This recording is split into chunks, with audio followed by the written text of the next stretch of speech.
ಮನೆಯಲ್ಲಿ ಮಹಾಮನೆ ಎನ್ನುವಂತ ಕಾರ್ಯಕ್ರಮವನ್ನ ಲತಾ ಪಾಟೀಲ್ ಅವರು ತಮ್ಮ ಮನೆಯೊಳಗ ಆಯೋಜನೆ ಮಾಡಿದ್ರು. ಆದ್ರೆ ಮಳೆರಾಯನ ಆರ್ಭಟದ ಮೇಲೆ ಏನಾಯ್ತು, ಈಗ ಹಚ್ಚಿನ ಮನೆ ಸರ ಆಡಿಗಾದ್ರಿಗೆ ಬಂದು ಈ ಕಾರ್ಯಕ್ರಮವನ್ನ ಮಾಡುವಂತ ಪ್ರಸಂಗ ಬಂತು. ಮನೆಯಲ್ಲಿ ಮಹಾಮನೆ ಎನ್ನುವಂತ ಕಾರ್ಯಕ್ರಮವನ್ನ ಮಾಡೋಣ ಅಂತೇಳಿ ನಮಗೆ ಕರೆ ಬಂದಾಗ ಹಂಗ ಲತಾ ಪಾಟೀಲ್ ಅವರು ಮತ್ತೆ ಶರಣ ಸಾಹಿತ್ಯ ಪರಿಷತ್ನವರೆಲ್ಲರೂ ಕೂಡಿ ನಮ್ಮೆಲ್ಲ ಕಲಾವಿದರನ್ನು ಕರ್ಕೊಂಡು ಕಲ್ಯಾಣ ಕೇಂದ್ರ ಹೋಗ್ತಾರ ಅನ್ನುವಂತ ವಿಚಾರಗಳು ಬಂದಿದ್ದವು ನಮಗೆ. ಅಂದ್ರ ಪ್ರತಿಯೊಬ್ಬ ಶರಣರ ಮನಸ್ಸಿನೊಳಗೂ ಏನೈತೆ ಅಂದ್ರ ಮಹಾಮನೆ ಅಂದ್ರ ಕಲ್ಯಾಣದೊಳಗೆ ಮಾತ್ರ ಐತಿ ಅನ್ನುವಂತ ವಿಚಾರಗಳನ್ನ ಇಟ್ಕೊಂಡಂತ ಎಲ್ಲ ಶರಣಾರ್ಥಿಗಳಿಗೆ ಮಹಾಮನೆಯನ್ನ ನಾವು ಮನದಲ್ಲಿ ನೆನೆದರೆ ಮಹಾಮನೆ, ಯಾರ ಮನೆಯಲ್ಲೂ ಒಂದು ಶರಣರ ಕಾರ್ಯಕ್ರಮವನ್ನ ಮಾಡಿದ್ರೆ ಅದು ಮಹಾಮನೆ ಆಗ್ತೈತಿ ಅನ್ನುವಂತ ವಿಚಾರವನ್ನ ಇಟ್ಕೊಂಡು ಶರಣ ಸಾಹಿತ್ಯ ಪರಿಷತ್ನವರು ನಿಜವಾಗ್ಲೂ ಅವರಿಗೆ ಒಂದು ಜೋರಾದ ಚಪ್ಪಾಳೆ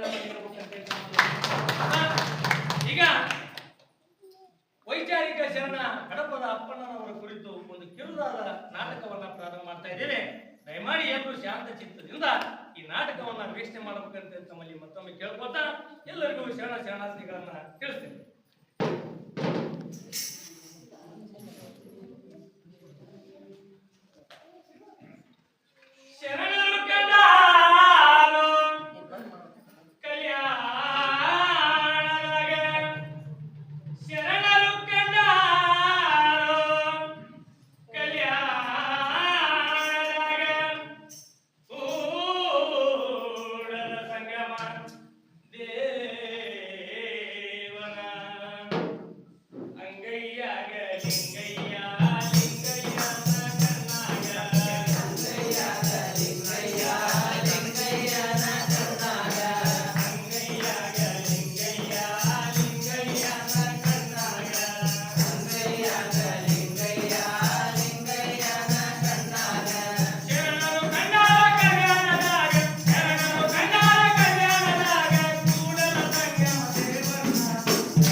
ನೀರ್ನ್ಯಾಗ ಬಟ್ಟಿ ಎತ್ತನು ತೆಗಿತಾನು, ಬಟ್ಟಿ ಎತ್ತನು ತೆಗಿತಾನು ಒಗಿತಾನು.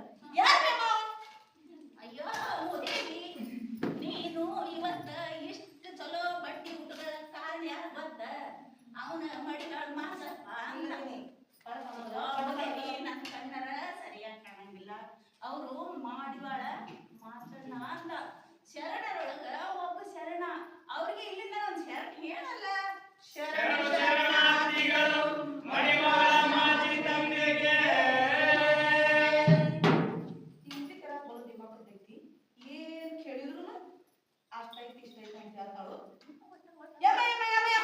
ಇಲ್ಲಿ ನೋಡಿ, ಇವ್ ಮನೆ ಕೆಲಸ ಕೇಳಿ ಸಣ್ಣ ಹುಡುಗ ಮಣ್ಣ ಕಡ್ಕೊಂಡ್ ಬರ್ತಾನ.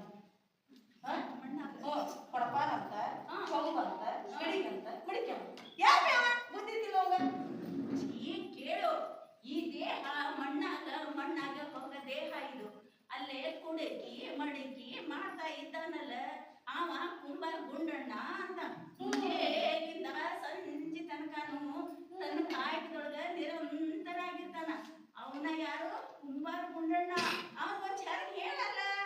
ಶರಣ ಶರಣಾರ್ಥಿಗಳು ಕುಂಬಾರ ಗುಂಡಣ್ಣ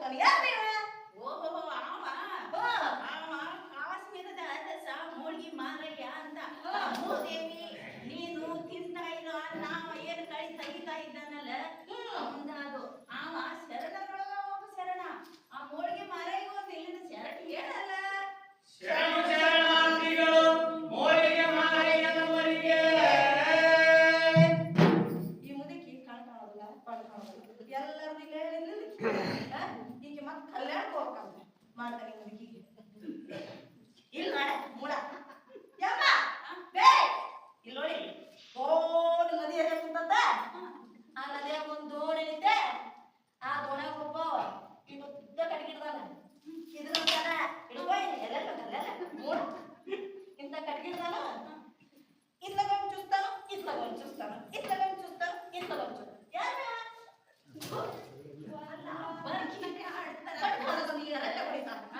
ಅಲ್ಲ ಆಮ ಮುಂಜಾನೆಯಿಂದ ಸಂಜೆ ತನಕನು ಈ ದಡದಿಂದ ಆ ದಡಗ ತಗೊಂಡು ಹೋಗಿರ್ತಾನೆ. ಅವರು ಅಂಬಿಗರ ಚೌಡಯ್ಯ ಅಂತ ಅವರು ಬಸವಣ್ಣನವ್ರಿಗೆ ಆತ್ಮೀಯರು.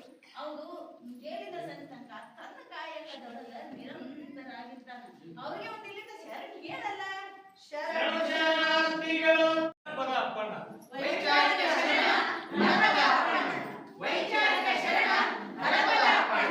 ಯಾಕೆ ಈ ನಾಟಕ ಮಾಡಕತ್ತೀವಿ ಇವತ್ತಂತಂದ್ರ ಇವತ್ತು ನೋಡ್ರಿಪ್ಪ ನಮ್ಮ ಶರಣ ಹಡಪದ ಅಪ್ಪಣ್ಣನವರ ಜನ್ಮದಿನದ ಪ್ರಯುಕ್ತವಾಗಿ ಮನೆಯಲ್ಲಿ ಮಹಾಮನೆ ಎನ್ನುವಂತ ಕಾರ್ಯಕ್ರಮವನ್ನ ಲತಾ ಪಾಟೀಲ್ ಅವರು ತಮ್ಮ ಮನೆಯೊಳಗ ಆಯೋಜನೆ ಮಾಡಿದ್ರು. ಆಗ ಮಳೆರಾಯನ ಆರ್ಭಟದ ಮೇಲೆ ಏನಾಯ್ತು, ಈಗ ಹಚ್ಚಿನ ಮನಿ ಸರ ಆರ್ಟ್ ಗ್ಯಾಲರಿಗೆ ಬಂದು ಈ ಕಾರ್ಯಕ್ರಮವನ್ನ ಮಾಡುವಂತ ಪ್ರಸಂಗ ಬಂತು.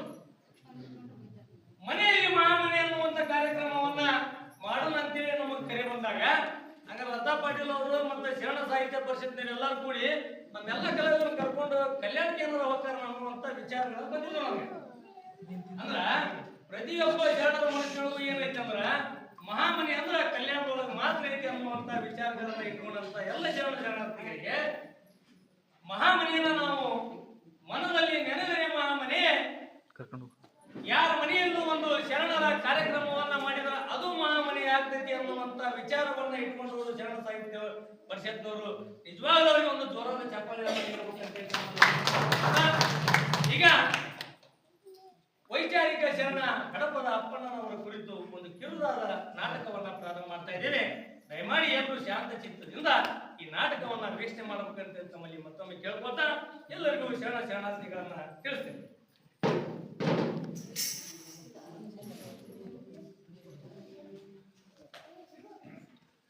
ಶರಣರು ಕಂಡಾರು ಕಲ್ಯಾಣದಾಗ,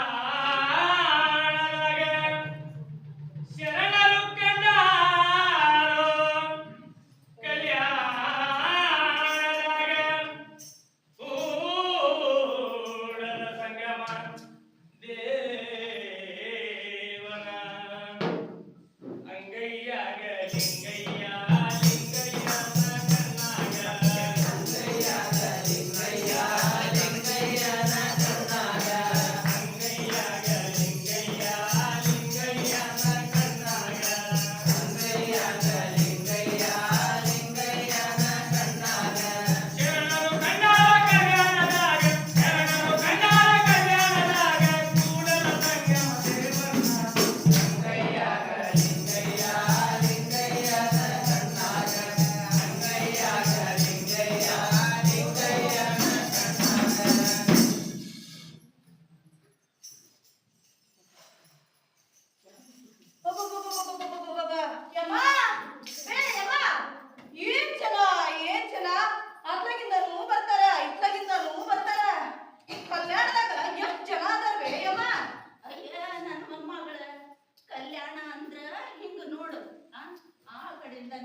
ನೀರ್ನ್ಯಾಗ ಬಟ್ಟಿ ಎತ್ತನು ತೆಗಿತಾನು, ಬಟ್ಟಿ ಎತ್ತನು ತೆಗಿತಾನು ಒಗಿತಾನು.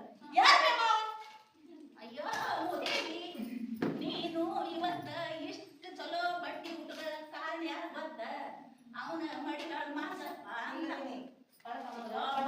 ನನ್ನ ಕಣ್ಣರ ಸರಿಯಾಗಿ ಕಾಣಂಗಿಲ್ಲ. ಅವರು ಮಾಡಿವಾಳ ಮಾತಣ್ಣ ಅಂತ ಶರಣರೊಳಗ ಒಬ್ಬ ಶರಣ. ಅವ್ರಿಗೆ ಇಲ್ಲಿಂದ ಒಂದು ಶರಣ ಹೇಳ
ಮೂಳ ಇಂಥ ಕಟ್ಗಿಡ್ದಾನ ಇತ್ತಗೊಂಡು ಚುಸ್ತಾನು ಇತ್ತಗೊಂಡು ಚುಸ್ತಾನು ಇತ್ತಗೊಂಡು ಚುಸ್ತಾನು ಇತ್ತಗೊಂಡು ಚುಸ್ತಾನು ಯಾರ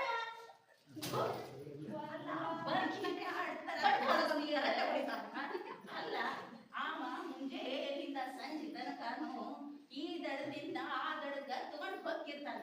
ಅವರು ಅಂಬಿಗರ ಚೌಡಯ್ಯ ಅಂತ ಅವರು ಬಸವಣ್ಣನವ್ರಿಗೆ ಅಂದಿ ಆತ್ಮೀಯರು. ಅವರು ಮುಂಜಾನೆಯಿಂದ ಸಂಜೆ ತನಕ ತನ್ನ ಕಾಯಕದೊಳಗ ನಿರಂತರಾಗಿರ್ತಾನೆ. ಅವ್ರಿಗೆ ಒಂದು ಇಲ್ಲಿಂದ ಶರಣ ಹೇಳಲ್ಲ ಶರಣ